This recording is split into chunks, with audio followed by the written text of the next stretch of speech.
Good evening once again, ladies and gentlemen. Dito pa rin tayo sa Strike Gymnasium. Dito yan sa Bacoor, Cavite. Para sa ating Motivated 3x3 Influencers Cup. Charles Bechong here. Kasama ko ngayon ang nag-iisang coin flip king. None other than Dane Grospe. Magandang gabi sa inyo, Mr. Dane. Magandang gabi, boss. Charles Bechong here. Such a pleasure to be here. Uy, ganda ng laro na to. Kalabaw ng Isabela. Totoo nga ang chismis. Talagang kalabaw nga talaga. Kaya nga yung braso niya, boss, mas malaki pa sa mukha ko. Ang iba yung upper strength niyan. Ano bang tunay niyang pangalan? Hindi ko nga alam eh. Kalabaw lang, galon. Kasi tinanong naman namin siya kung anong gusto niyang itawag namin sa kanya. Oh. Kalabaw ng Isabela kasi yun naman yung nilalabas niya sa social media. Yes. So, Speaking of kalabaw, ayan! nangalabaw na nga ang kalabaw ng Isabela. Ha? Tagos. Ayan. Ready ka na makalaban to, boss? Hindi naman ako babantay dyan, boss. Now here's Jonah. Ayan. Wala pa din. Jonah, Medyo iba yung energy ng Brusco Brothers ngayon, no? that's correct. Siguro Siyempre, mamaya-maya. coming off a loss sila eh. Yes. Ayan, Jonah. True focus yan, boss. Oh, kalabaw! Oh, dalawa! Huling-huli. Eto ngayon. Nice fake. Step Counted. through. Bang! Traveling violation ang itatawag sa kanya ng ating mga referees. Traveling without passport para sa ating boss. Ito, bola ngayon ng Brusco Brothers. 3-1 is the score. 8:20 remaining here in this game. At may foul doon. Higpit ng depensa ngayon ng Ryzen Street Sneakers, boss. Pumapalag ang Ryzen. Yan. Kung nagtataka kayo ano ba yung Ryzen, no? Yan yung shoe store ni Boss J. Kung sa'yo, Flip Phenomenal. Si Boss J naman, Ryzen Hype Street, something like that. Yan. Ayun na. Kalabaw. Eto Kalabaw. Na pinasa. Jeric Barrera. Nako, medyo may Overshoots. namalas-malas sila ngayon. Here's Ayan, Boss atake. Charles. Di na nabantayan ni Jacob. Na sinasabi ko, palayo na. Jonah, ayan. Paniginit yan. Nice pass. Ganda ng pasa. Hindi nasalo ni Baka. Kalabaw tsaka Baka. Kalabaw at Baka, ano si Jonah? Ikaw na magsabi niyan, boss. Ayoko na. Kambing. Ayan. Wala pa rin, ayan. Naantay pa natin na 3-point lead para sa Ryzen.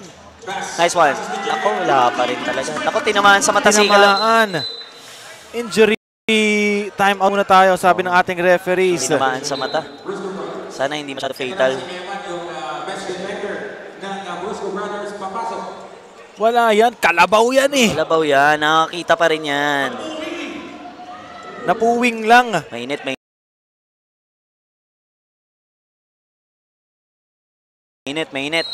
Nung nagtabi sila sa isang frame ni Boss Rendon, parang nanliit si Boss Rendon eh. Sa katawan, palawag. Pero si Rendon, malaki. Oo. Ito natin ang nangyari. Tinama ba? Ayun! Nabagsakan ng Nabaksakan ni siko. Kuya Jay nga, boss. Sakit nga talaga yun. Lumulobo ng lamang ng Ryzen. Yes, Jonah! Jonah! Yan! 5-2. What a pleasure to be partnered with the Flip King, Coin boss. Flip King, Dane Grospe. I'm no commentator but I have so much respect for people who does this. Lalo ka na, ilang games to? 30 games. 30 games? Ang konti lang pala. Kahapon pa kami dito. Kahapon pa. Kahapon pa. Yung University Cup, yung Kids Cup, and yung Business Cup. Oo, tuloy-tuloy talaga. 5-2 is the score. 6:34 remaining here in this game. Jonah. Nice pass. Ganda ng pasa. Nice play. Alam mo, nag-e-ensayo talaga sila eh. Oo, may play talaga sila eh. Bang! Yun nga lang, siniswerte. Jonah, gusto Naku, bumawi. pinasa pa. Labas mo. Ayan. Daming natatawag na violation dyan. Ako, mainit yan, boss. Ayun. Boss Rebound Charles pa rin pa din. yan. Nice pass. Yun lang. Jonah. 6 minutes left. Ooh, strong drive by Jonah. Medyo visibly frustrated itong si Jonah dito dahil sa pagkatalo rin nila kanina laban ka na Boss Doggy. Dahil yun yung pinaka-inaabangang laro dito, yung rematch nilang dalawa eh. Totoo yun. And I think talagang binigay ng Brusco Brothers yung 100% nila. Oo naman. Nothing Diba? to be ashamed of Yes. sa Brusco Brothers. But still, masyadong malakas talaga yung Malakas talaga yung MCD hoops. Ready na kayo para sa kanila, Boss Dane? Kami pala yung susunod sa kanila, no? Susubukan natin. Good Good luck sa inyo pareha. Siyempre, dito naman tayo lahat para magsaya. Yes, yes. Advocacy ni ating founder ng Motivated 3x3, si Rendon Labador. Magsaya tayong lahat dito. Yes, Over 100 million followers. 100 And million. the subscribers combined itong event na to. Grabe. And I think it's just beautiful kasi all the influencers are doing this to contribute. We're not getting paid to do this. We want to be here because we want to support the advocacy of Motivated 3x3. That's correct. The timeout has been called by Brusco Brothers. 5:30 remaining. 7-3 is the score. We will be back. Brusco Bros, laban ka dito sa Boss Charles ng Ryzen, ano? Ibang-iba si Boss Charles. Kanina kasi first game nila, alam mo na eh, kumaka na eh. Pero kasi yung ngayong laro, gustong bumawi, sobra-sobra. Yung puso niya. Pero hindi papayag tong Brusco Brothers, basta ganun. Back to the action. Alam natin Nico, na ang 5:30 remaining here in this game. Ayun na. 7-3 is the score. Ito na ulit ang kalabaw ng Isabela. Pinagpag na yung Zico kanina. Holding foul. Ganda ng matchup dito. Oleg versus kalabaw ng Isabela. Believe din ako sa nagbabantay kay Kalabaw. Ang layo talaga pag nakikita nyo sa camera, oh. Pagbabantayan mo si kalabaw ng Isabela, dapat dalawa kayo eh. Oo. Tapos magkayakap kayo. Oh, talagang sasaktan ka talaga, boss. Yan, nice. Grabe naman. May malilibre talaga dahil kailangan doblehin mo eh. Yes.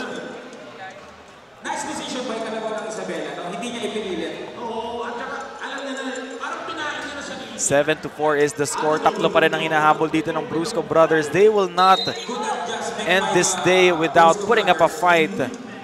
Yun nga lang, siniswerte talaga. Kamukha ni Coach Mav yun eh, no? Boom. Ayun na, Jonah, nag-iinit na talaga.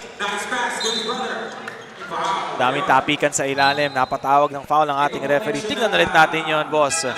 Ganda ng follow through. Nothing but nylon on that shot. Yan, galit na galit. Yung reaction na yun ni Boss Charles says it all. Medyo minamalas pa sa free throw itong Meron Brusco talagang Brothers. araw na ganyan sa mga players talaga, even the teams. Hindi nagpapanig talaga. Ayun, pumasok na. 1 out of 2. Boss Charles, once again AKA Coach driving. Mabs. Bang! Init talaga, boss. AKA Unstoppable. Coach Mabs. The smallest player in the court right now. Titres pa yan, boss. Ayan na. Yan na. Naku, yun na lang. 100-0 yung reaction mo doon, Oo. Boss Dane. Hindi ka na eh. Nice pass. Ezra. Alright. Yan ang Easy connection. basket. Ayan na. Mahabol na ang Brusco. Dalawa na lang ang hinahabol nila. Oleg against Jonah. Mababa pa ang Oleg. laro. Kung ikaw ang tamaan ng kamay ni Kalabaw, diba? Diretso ER. Samahan mo ng dasal. Oo. Pagod na si Jonah. Mukhang frustrated talaga. Galing sila sa talo. Di pa sila nananalo dito sa gabi na to. And ngayon, naghahabol pa sila. Yep. Ayan. Good rebound by Iman of Brusco Brothers. Diretso! Yun lang. Medyo napalakas yung pektos ni Boss Iman. Jason going all the way to the basket. Sayang, medyo short na. Ayan, Ezra. Titira ba ng dos? Pinasa. Iman. Nauna ang katawan. Kalabaw! Nako! Pagod na ata si Kalabaw. Nauna yung gigil. Una. Gustong bagain muna eh. Uy! Nako po. Charging foul. Huwag niyong isipin sa mga nanonood sa atin dito, huwag niyong isipin na porket mga vloggers tong mga to, betix maglaro. Hindi talaga. Yung intensity dito, off the charts. Yes. Hindi na siya, ngayon, hindi na mga fragile ang mga influencers ngayon. Ayun kakainitan na nga, boss. Next game ba kayo dito, Boss Dane? Oo, next game kami, boss. Oo. So itong team flip ni Boss Dane kanina nung first game nila, tinalo nila yung Ryzen Street Sneakers. So itong dalawang kupunan na naglalaro ngayon, parehas winless, hungry for their first win. Yep. Ayun na, isa na lang alamang ng Ryzen. Ng lamig. Itong Ryzen Street Sneakers, tuloy-tuloy naman ang pag-alagawan ng Brusco Brothers. Tignan ulit natin itong drive ni Jonah Renz Jacob. Ayun na. Boss Kalabaw. May mismatch yan. Eman. Eman going all the way. Oh, no. Rebound pa rin niya. Going all the way. Shot clock. Naubusan na ng shot clock. Wala talagang pumapasok kay Jonah.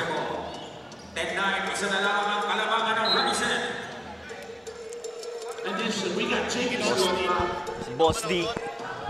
Kasama natin ngayon dito sa panel si Boss Doggy. Yan.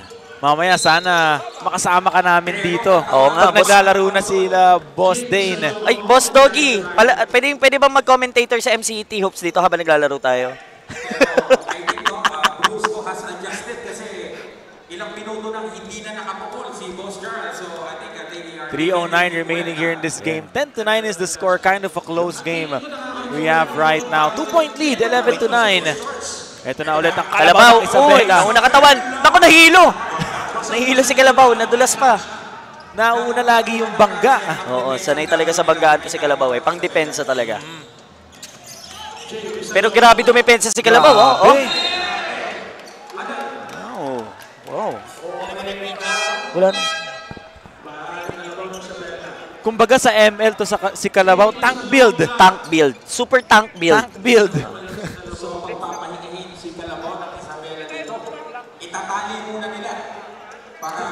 Paano, boss? Mauna muna ako. Pag-ready lang ang team Maraming namin. salamat, Boss Dane. Abangan nyo, tatambakan namin yung ano.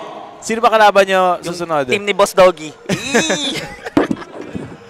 Alright, thank you so much, Boss Dane Crosby of Flip Phenomenal Soul sa pagsama sa akin dito sa panel. Ito na ulit ang Ryzen Street Sneakers. Jonah. He has the leather, steps back. Thought about it, lets it fly. Won't go. Battle for the rebound.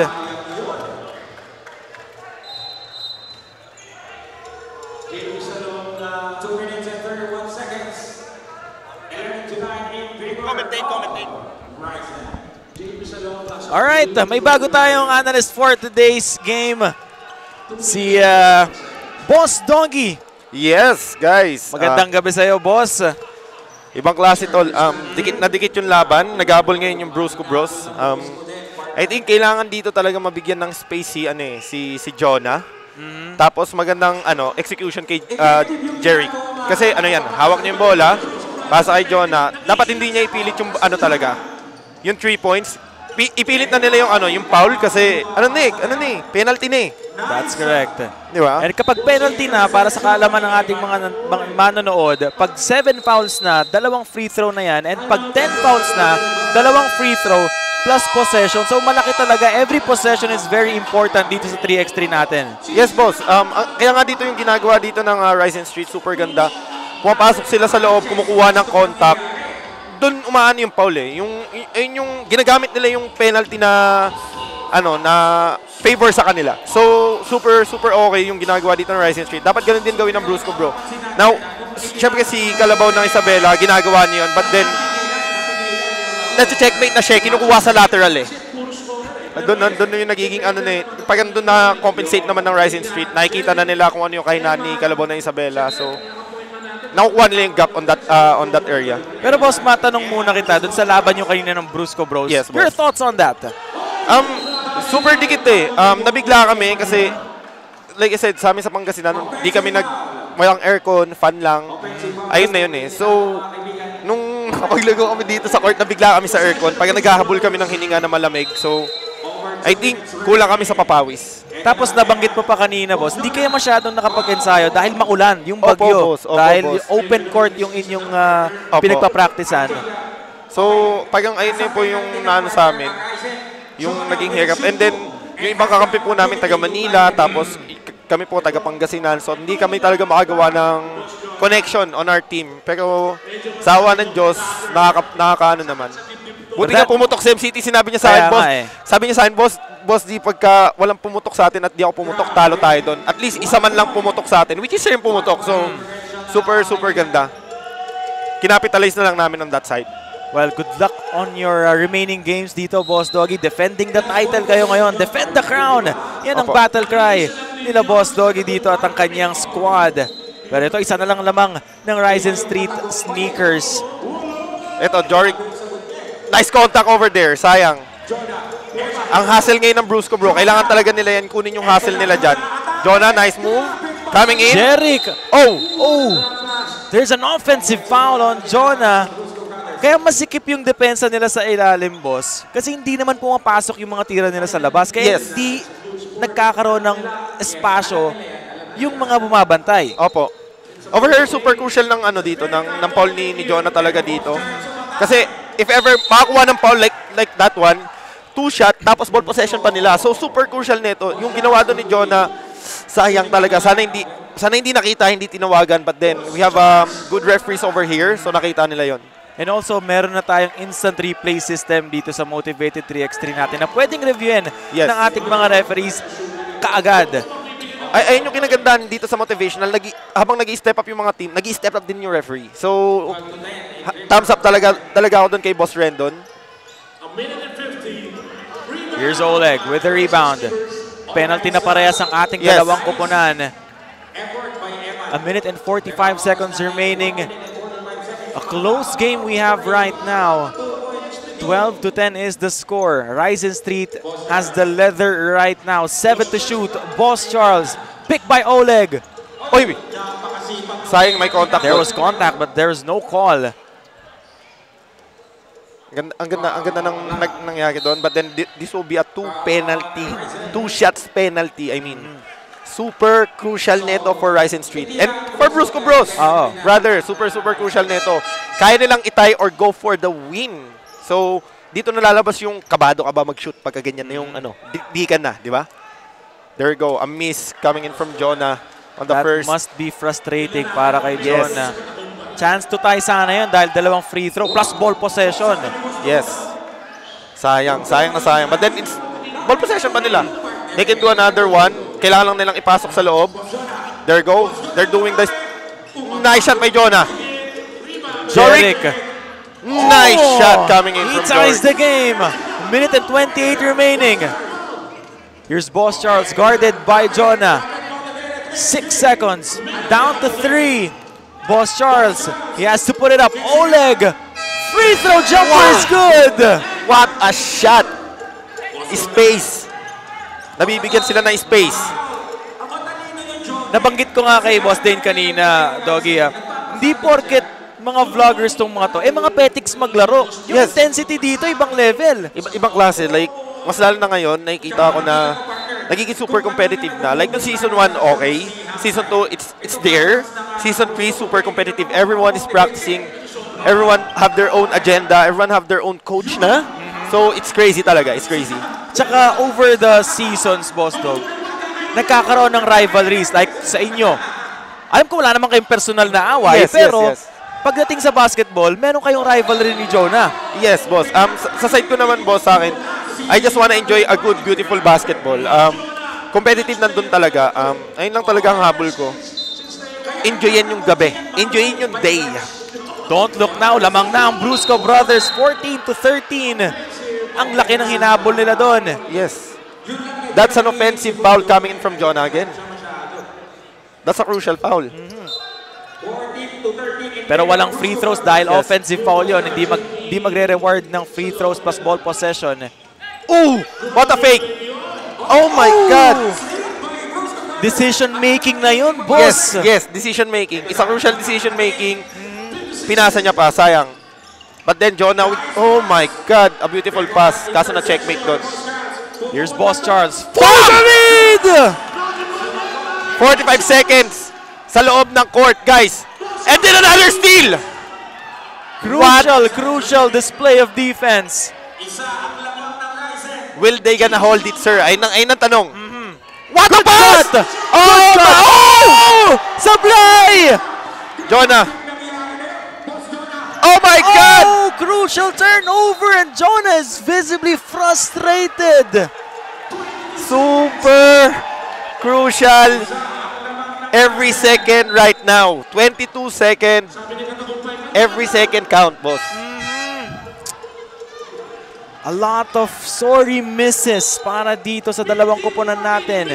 Yes. Balik na dito sa kalabaw ng Isabela. Here's This is a Boss 1-point Charles. game, boss. 1-point game. Is this shot? Oh my God! Bingo! 3-point lead. 11 seconds remaining in the game. Oh my God, boss. Like, that was a crucial shot coming in from Ryzen Street. Ibang klase yung pinakita doon. Bank is open on a Sunday. Oh para my kay God. Boss Charles. There's a foul which means 2 free throws plus ball possession. Boss, hindi mo pwedeng sabihin na champion kasi he's doing it kanina pa. So that shot is calculated talaga. He wanted to go for the win. He didn't want to go for a tie. He wanted to go for a win, That's correct. which is a big ball move coming in from Ryzen Street. Composure at its finest para kay Boss Charles and Yes. Ryzen Street Sneakers. Ibang klase. I love this motivational 3x3 right now on Season 3. Super competitive. Ibang klase na napapakita dito ng mga influencer. Tsaka how often ba nagkakaroon ng event na ganito? Yung mga biggest influencers, biggest Yes. names in social media, magsasama-sama lahat para maglaro. Yes, boss. That's a good thumbs up kay Boss Rendon kasi like may mga influencer na galing ibang probinsya, malalayo, and then pupunta dito and makikilala nila yung mga ibang influencer dito sa Cavite, Manila, and every city, every provinces dito sa Philippines. So, ibang klase. Ibang klase dito. Congratulations, Ryzen Street Sneakers, for pulling this win Yes. over Brusco Brothers. May ang laki ng chance kanina ng Brusco Brothers, boss. Yes. Ang dami nilang ano doon eh. Like, ang dami nilang mistakes. Natatumble yung ball. Sayang talaga. Their chance is big for the win. But then, like, Ryzen Sneaker, they have the ball for the win then. Tinigan nila yung dos. They wanted that too. They didn't want to go for a tie. They wanted that win. And yung dalawang crucial turnovers din ni Jonah, boss, that was costly. Yes, sir. Yes, super costly talaga nun. It costed them the game dahil they tied. Nakalamang pa nga sila, 14-13 eh. Yun nga lang, hindi nila na-close out yung game. Yung lamang nila, hindi nila na-handle ng tama. Like, I think nagmamadali sila sa lahat ng bagay. So, I think they need to chill muna, kalmado. Magunong naman kasi lahat ng kami ni Jonah. Like, they know how to handle the ball. Hindi sila na-pressure, but then, they want to go fast ball eh. So, sayang. Isa pa, boss, minalas din yung kalabaw ng Isabela. Hindi masyadong nakapag-produce. Yes. I think, nabigla din siya dito, nabigla. Well, congratulations for Ryzen Sneakers. And bigyan na natin sa ating host para sa interview kasama ang best player of the game. Maraming salamat, Boss D. Boss, thank you so much for inviting me. Loud MC, nandito tayo sa best player of the game, Boss Charles! Grabe! 10 minutes, ikaw ang first 3, ikaw ang first out. Ano ba ginagawa mo? Ano ba kinakain mo? Sa totoo lang, boss, wala talaga akong kondisyon. Nakita nyo naman, ang laki ng tiyan ko. Pero dahil sa suporta ng kaibigan ko, ng mga teammate ko, kasi talagang, alam niyo naman, ang team ni Boss Jonah, sobrang defensive team yan. Nakita nyo naman talaga na, alam niyo yan, Teka lang, wala pa championship. alam niyo na yun, na talagang laki adjustment. Kumbaga kami, sabi namin, open shot, kasi wala talaga kaming panalo sa loob, lalo na lalaki ng kalaban namin. So, nagkaroon kami ng kumpiyansa tumira. Kagaya ng first game namin, nagkakapahan pa kami kasi akala namin talaga may second quarter. Pero, thank you Lord. At binigyan niyo kami ng magandang game. And you got it! Boss Charles! Grabe, best player of the game. Congratulations and big W. Once again, congratulations, Boss Charles, and to the fans of Motivated 3x3. Abangan nyo dahil magpapaulan na naman tayo ng mga jerseys!